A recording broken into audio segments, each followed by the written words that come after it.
Bonjour. L'Esprit vous conduira dans la vérité tout entière. Voici le passage de l'Évangile de Saint Jean que je vais essayer de vous expliquer. Au chapitre 16.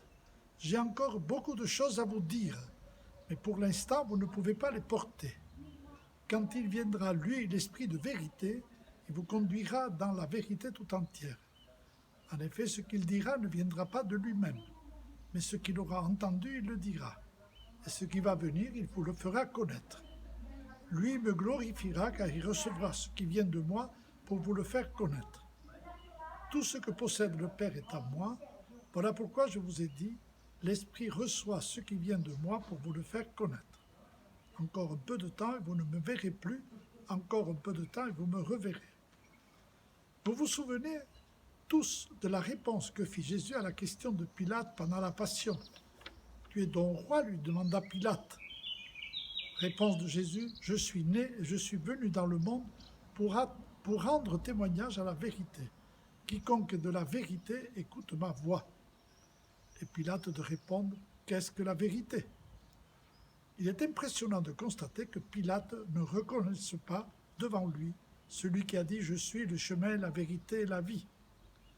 Rien d'étonnant, car c'est un homme politique, soucieux de plaire aux Romains à qui il doit sa place de gouverneur, et prêt à toutes les compromissions, puisqu'il va condamner un homme qu'il juge innocent par peur des Juifs. Jésus promet son esprit de vérité à ses apôtres. C'est quelqu'un qui les aidera à mieux comprendre qui est Jésus, qui est son Père. Et on sait que l'Église mettra plusieurs siècles à mieux connaître les trois personnes de la Trinité. Cet esprit nous conduit vers la vérité. La vérité, c'est Jésus.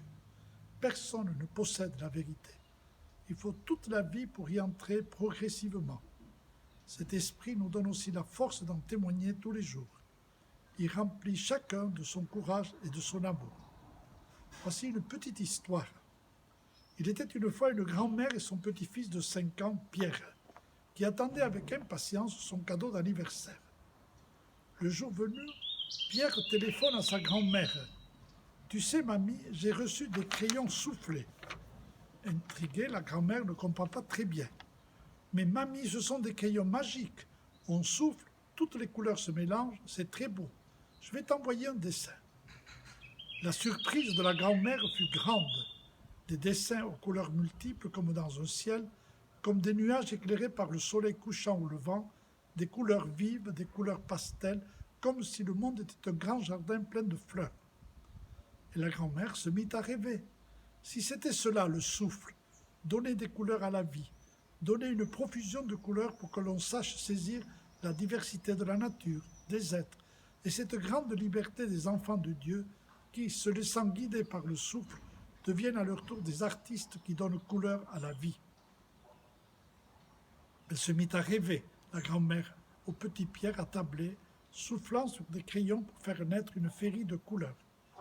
N'est-il pas lui aussi animé par le souffle de l'esprit, dans un geste libre pour créer quelque chose de beau qui réjouira le cœur des autres?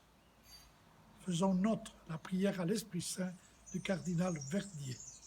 Ô Esprit Saint, amour du Père et du Fils, inspirez-moi toujours ce que je dois penser, ce que je dois dire, comment je dois le dire, ce que je dois écrire, comment je dois agir, ce que je dois faire, pour procurer votre gloire, le bien des âmes et ma propre sanctification. Ô Jésus, toute ma confiance est en vous. À demain.